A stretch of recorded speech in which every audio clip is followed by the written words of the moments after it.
আমার বিচার তুমি করো, তোমার বিচার করবে কে? প্রহসনের গলায় কাটা কে আর আগাবে? আমার বিচার তুমি করো, তোমার বিচার করবে কে?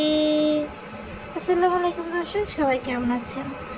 দীর্ঘ একটা বিরতির পর চলে আসলাম আপনাদের সামনে আবারও নতুন একটা ভিডিও নিয়ে। সত্যি কথা বলতে বন্যায় চারপাশে পরিস্থিতি এমন, নতুন করে ভিডিও দেওয়ার কোনো ইচ্ছাই থাকে না। তারপরেও the show must go on এই কথাটা মাথায় রেখে আবার আজকে একটা ভিডিও নিয়ে চলে আসলাম। আসলে চারপাশে বন্যা পরিস্থিতি নিয়ে এত বেশি উদ্বেগ উত্তেজনা যে আসলে সত্যি কথা বলতে এই খারাপ ব্যাপারী পরিবারের ভিডিও দেখার আমি সময় ঠিক করে উঠতে পারছি না। তারপরও বিভিন্ন জিনিস বিভিন্ন সময় চোখের সামনে আসে, যেগুলোই ছোট আকারে আজকে তুলে ধরবো। তো দেরি না করে আজকের ভিডিওটা শুরু করা যাক। যারা এখন আমার চ্যানেলটা সাবস্ক্রাইব করেননি, সাবস্ক্রাইব করে দিয়ে পাশে থাকবেন, বেল আইকনটি বাজিয়ে দেবেন। আজকে আমি শুরু করব দর্শক খুকিকে দিয়ে। কেননা যদি আমি চিন্তা করি ব্যাপারী পরিবারের দুই ছেলের সবচেয়ে ছোট ছেলের বউ হলো খুকি। খুকি কিন্তু খুবই হার্ড ওয়ার্কিং একটা মেয়ে এবং সে নিজের স্বামীকেও সবসময় হার্ড ওয়ার্কিংয়ে হেল্প করে। যেহেতু খুকি অলরেডি 3 বাচ্চার মা, তো সেভাবেইভাবে খুকির কিন্তু অনেক দায়িত্ব। সেই দায়িত্ব হয়তো বা শ্বশুর শাশুড়ি বা ননদদের প্রতি নেই, কিন্তু স্বামীর প্রতি ছেলে মেয়ের প্রতি তার কিন্তু এই দায়িত্বটা একদম ভরে ভরে আছে দর্শক। তো যেটা হয়েছে দর্শক, যে মরিয়মের মা একটা পোস্ট দিয়েছে যে শারমিন, বড় ভাবি শারমিন যেমন প্রেগনেন্ট তেমন করে নাকি খুকিও প্রেগনেন্ট এবং খুকি নাকি আলট্রা করাতে ডাক্তারের কাছে যাচ্ছে। যেটা আসলে দর্শক নিছক একটা মিথ্যা কথা। জাস্ট হচ্ছে একটু ভাইরাল হওয়ার জন্য এই জিনিসটা হচ্ছে প্রমোট করেছে মরিয়মের মা। আর এই যে দেখেন যে খুকির সাথে এখন গলায় গলায় মিল করে ঘুরে বেড়াচ্ছে, 2 দিন আগে কিন্তু দর্শক এই খুকি সম্পর্কেই মরিয়মের মা থেকে শুরু করে মিম সবাই কিন্তু বদনাম করেছে। যে খুকি বলছে যে তার মা যদি মরে পড়েও থাকে সে দেখতে যাবে না, এরকম ভাইয়ের বউ দরকার নাই, হ্যান ত্যান। অথচ এখন দেখেন এখন কিন্তু সব ঠিক হয়ে গেছে। আর এই যে দর্শক 2 দিন পর পর গিফটের লোভে মানে সাবিনা, এই যে মরিয়মের ছোট বোন যে মানহা, তার জন্মদিনে অ্যারেঞ্জমেন্ট করে এবং অ্যারেঞ্জমেন্টগুলো সবসময় দেখা যায় যে আপনার হচ্ছে ঘরের যারা লোকজন সেই ঘরের লোকজনই করছে।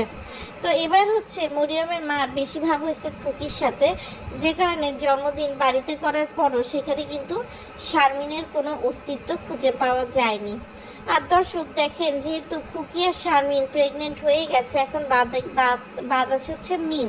কেননা গেল বছর যখন খুকি আর শারমিন প্রেগনেন্ট হয়েছিল, তাদের সাথে তাল মিলিয়ে সাবিনা প্রেগনেন্ট হয়েছিল। এখন যেহেতু আবার তারা এবছর নতুন করে প্রেগনেন্ট মানে হয়েছে, তো মিম কেন পিছিয়ে থাকবে? আর ব্যাপারী পরিবারের তো জানেনই, সবারই হচ্ছে একজনের প্রেগনেন্ট হতে দেখলে আরেকজনেরও প্রেগনেন্ট হওয়ার শখ একদম জেগে ওঠে বলা চলে।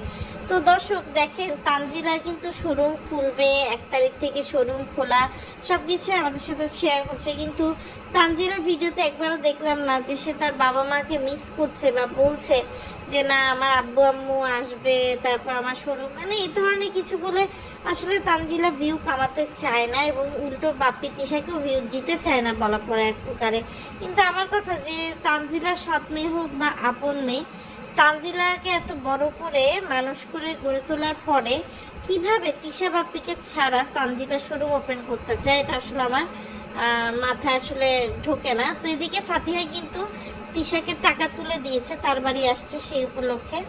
আর এদিক দিয়ে দেখলাম ফাতিহার কিছু গোপন কথা তো চোখ ফাঁস হয়ে গেছে। খুলনা বিভাগের যে ডিআইজি, তার কথাবার্তাও কিন্তু তার যে জুনিয়র তার সাথে হচ্ছে প্রকাশ পাইছে। ঠিক একইভাবে আপনার ফাতিহা আর কিবরিয়ার যে কল রেকর্ড, দর্শক বিশ্বাস করেন আমি নাস্তা খেতে খেতে এই কল রেকর্ডের ভিডিও দেখতেছিলাম এবং যখন আমি দেখলাম যে ফাতিহা বেশিরভাগ সময় কিবরিয়াকে ভাই ভাই ভাই বলে সম্বোধন করছে, আমার মুখ দিয়ে দর্শক চাটা ফিক করে বেরোয় গেছিল দর্শক। মানে আজকের সাইয়া কালকের ভাইয়া, অনেকটা এরকম। মানে আমি অবাক হয়ে যাই যে তুষানের বাপ কিভাবে এই মহিলার সাথে সংসার করে। আর এই মহিলা 2020 সালে গিয়েও যেভাবে ইনায় বিনায় মানে কিবরিয়ার সাথে কথা বলছিল, তাতে মনে হচ্ছিল যে এই মহিলার মন থেকে পুরাতন প্রেম এখনো মনে হয় কমেনি। বিশেষ করে যদি কিবরিয়া ভাইয়ের রেফারেন্স দিয়ে টানি, যে সেই যে পালকির চড়ে গিয়ে যে কামড়, ঠোঁটের সাথে ঠোঁট মিলিয়ে যে কামড়, সেই কামড়ের ছোঁয়া মনে হয় ফাতিহা নাজনীন এখনো ভুলতে পারেনি। যে কারণে সে কিবরিয়াকে ফোন ধরে এই ধরনের হাস্যরসাত্মক রোম্যান্টিক কথাবার্তা বলে বেড়ায়, এবং সেগুলোই কিন্তু এখন আসলে দর্শকদের হাতে তুলে দিয়েছে আপনার কিবরিয়া, যে যা ডিসিশন দর্শকরা নেয় আর কি। আর এদিক দিয়ে দর্শক কি বলবো, 10 গাধার এক গাধা বিল্লাল বিল্লাল সে হচ্ছে এখন আসলে খুবই খুশি যে তার ইনকাম হচ্ছে, এবং সেই ইনকাম দিয়ে সে লাউ কিনছে, বাজারে গিয়ে টিকটক করছে। মানে কোনোখানে দর্শক কোনো কিছু একদমই কমতি নাই। আর এদিক দিয়ে নাকি সে শারমিনের জন্য কমিউনিটি সেন্টার, বাড়িঘর সবই বুক করে দিচ্ছে বলা চলে এক প্রকারে।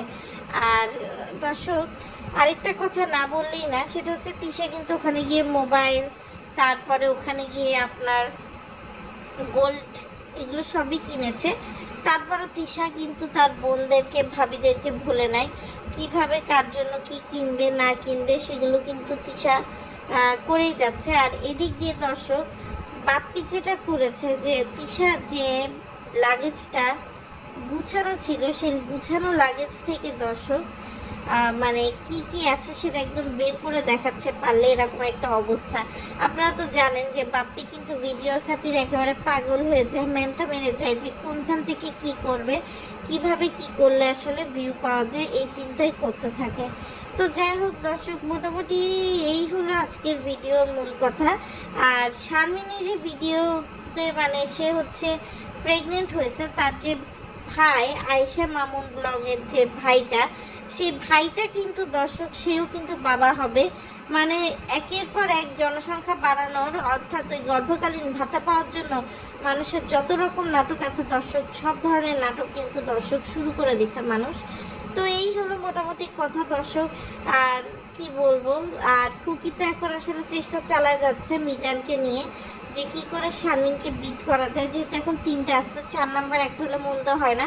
আর এইসব চেষ্টা করতে গিয়ে দর্শক বাসার আসবাবপত্র, খাট সব কিছুই মানে ভেঙে ফেলছে খুকি আর মিজান, এবং সেটা কিন্তু মরিয়মের মা তার ভিডিওর ক্যাপশনেও দিয়েছে, যেটা আমি আপনি অনেকেই হয়তো বা দেখেছে এবং দেখার সময় কিন্তু পড়ে নিয়েছি।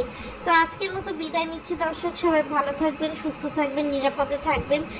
পুরোনো ভিডিওগুলোতে একটু বেশি বেশি করে ভিউ দেবেন। অনেক ভিডিও নেটওয়ার্কের কারণে হয়তো বা আপনাদের কাছে সময় মতো পৌঁছায়নি, সবার কাছে আমি এই জন্য হচ্ছে ক্ষমা প্রার্থী। তো আপনারা হচ্ছে দেখে বেশি বেশি করে সাপোর্ট করে পাশে থাকবেন। আজকের মতো বিদায় নিচ্ছি, আল্লাহ হাফেজ।